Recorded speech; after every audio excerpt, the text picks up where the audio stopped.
ताली बजाना भी देखा जाए तो एक बहुत बड़ी एक्सरसाइज है। हमारे हाथों के एक्यूप्रेशर पॉइंट्स सेट होते हैं और जब हम दोनों हाथ जोड़ते हैं, नमस्ते भी करते हैं, तो हमारा राइट ब्रेन लेफ्ट ब्रेन आपस में दोनों कनेक्टेड होकर हम लोगों की रीजनिंग माइंड और हमारा जो सब कॉन्शियस है वो एक्टिवेट होता है। इसीलिए विदेशों में भी अब धीरे धीरे हाथ जोड़ने की परंपरा शुरू हो गई। आप सब लोग मानते हो कि जो ग्रंथों में लिखा है वो सच लिखा हुआ है? भगवत गीता में सच लिखा है। अच्छा, गुरु ग्रंथ साहब में जो लिखा है सच लिखा है, और वेदों में जो लिखा है सच लिखा है। विश्वास करोगे जो लिखा हुआ है?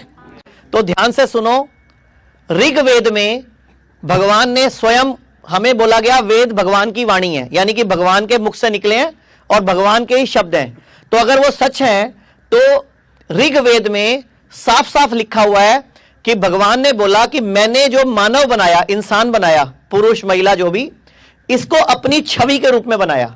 यानी कि जो भी इंसान दुनिया में विचरण कर रहे हैं, घूम रहे हैं, वो सब मेरी छवि है, यानी कि मेरी कॉपी है।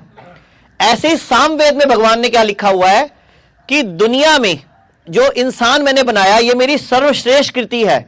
यानी कि अगर दुनिया में मैंने सबसे अच्छा कुछ बनाया, सूरज चंद्रमा जो बनाया सो बनाया, पेड़ पौधे जो बनाए, लेकिन सबसे बेस्ट कुछ बनाया तो वो इंसान है। फिर भगवत गीता पे आ जाते हैं। भगवत गीता में लिखा हुआ है, भगवान कह रहे हैं कि जो इंसान है ये मेरी ही संतान है। यानी कि हम सब लोग किसकी संतान है? भगवान की। यानी कि हम सब लोग कौन हुए? भगवान। यानी कि हम में भी वो भगवान वाले गुण होने चाहिए। अगर संतान अपने मां बाप जैसे ही बनते हैं ना, तो इसलिए मैं ये कह रहा हूं कि हम भगवान की ही संतान है। भगवत गीता में लिखा हुआ है। सेम फिर वैसा ही गुरु ग्रंथ साहब में भी वर्णन आता है, जहां पे जो गुरु नानक देव जी की वाणी है उसमें फिर उन्होंने इंसान को भगवान का ही स्वरूप बताया है।